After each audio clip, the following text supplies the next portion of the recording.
Bonjour à toutes et à tous. Bienvenue sur le podcast de Sageora. Sageora est un média spécialisé sur le thème du handicap et de l'inclusion.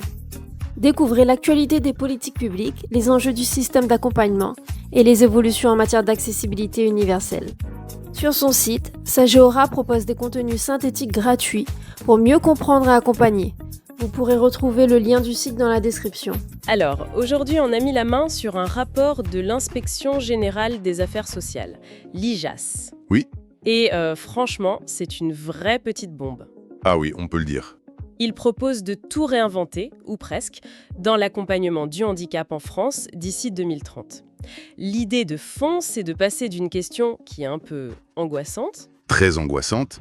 Y a-t-il une place pour moi ? Exactement. Et de la transformer en une question pleine de possibilités. De quel service j'ai besoin pour construire mon projet de vie ? C'est un sacré changement de philosophie. C'est un renversement complet. Et pour bien saisir la révolution que ça représente, il faut voir d'où l'on part. D'accord. Le rapport décrit le système actuel avec une formule très très parlante. Une logique de place. Une logique de place ? M. Ah oui.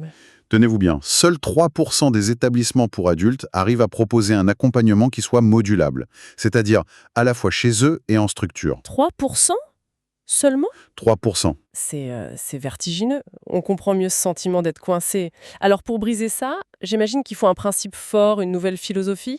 Oui. Et le mot qui revient partout, c'est autodétermination. Qu'est-ce que ça veut dire concrètement dans ce contexte ? C'est vraiment le moteur de toute la réforme. Le rapport le définit très simplement, en fait, en s'appuyant sur la Convention internationale. D'accord.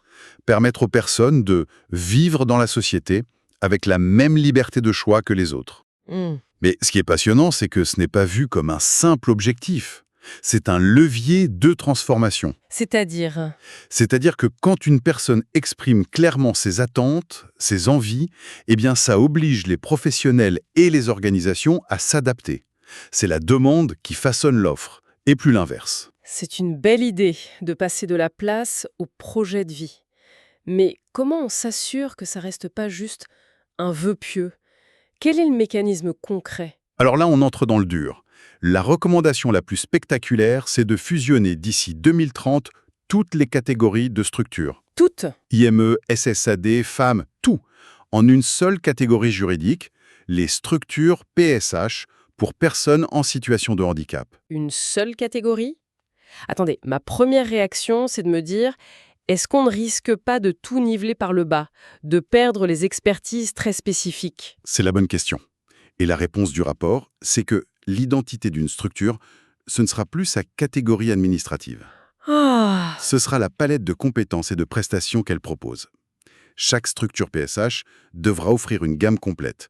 Hébergement, accueil de jour, accompagnement à domicile. D'accord, donc beaucoup de modularité. Énormément. Et surtout sans avoir à refaire tout un dossier à la MDPH à chaque fois. Et pour que ça ne soit pas angoissant, le rapport instaure une sécurité qui est fondamentale.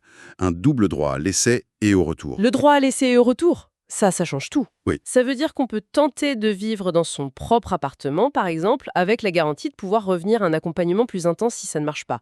C'est une vraie soupape de sécurité. Exactement. Mais pour financer toute cette flexibilité, il faut des moyens, non ? Bien sûr. Et le rapport est clair là-dessus. Ça ne se fera pas à coût constant. Il parle d'un plan d'aide à l'investissement de 500 millions d'euros, tout en chiffrant ses propres recommandations à 370 millions. D'accord. Il insiste aussi sur le numérique pour que les systèmes d'information communiquent enfin entre eux. Mais la vraie surprise, elle n'est pas là. Ah ! Où est-elle ? Elle est dans une simulation qu'a faite l'IGA. Ils se sont demandé si on regroupait simplement les structures qui existent déjà et qui appartiennent aux mêmes organismes. Qu'est-ce que ça donnerait ? Et alors ? Le résultat est bluffant. Entre 59 et 67% des communes auraient déjà accès à une offre complète et modulaire à une distance raisonnable. Attendez, ça c'est peut-être le chiffre le plus fou du rapport pour moi. Ah oui ? Ça veut dire que le principal obstacle, ce n'est même pas le manque de structure, mais juste un problème d'organisation entre elles. Exactement. On a déjà presque toutes les pièces du puzzle, mais elles ne s'emboîtent pas. Exactement. Le potentiel est déjà là, sous nos yeux. C'est pour ça que cette transformation, ce n'est pas une utopie, c'est à portée de main. On comprend que c'est bien plus qu'une réforme technique alors. C'est vraiment un changement de paradigme. Tout à fait. Ce qui nous amène à la conclusion, Si le potentiel est déjà là, quelle est la dernière clé pour tout déverrouiller? Eh bien, le rapport ouvre une dernière porte, avec un concept un peu complexe mais très puissant, la responsabilité populationnelle territorialisée. Oula, qu'est-ce que ça veut dire? En fait, l'idée, c'est de poser une question qui dépasse le monde du médico-social. Et la voici. Que faudrait-il pour qu'un territoire entier, ses écoles, ses entreprises, ses transports, se sentent collectivement responsables de l'inclusion de chaque citoyen en situation de handicap? Ah oui. On ne parle plus seulement de réformer des structures là. On parle de faire évoluer la société tout entière. Si le podcast vous a plu, abonnez-vous et partagez-le. Sur son site, Sageora propose des contenus synthétiques gratuits pour mieux comprendre et accompagner. Vous pourrez retrouver le lien du site dans la description.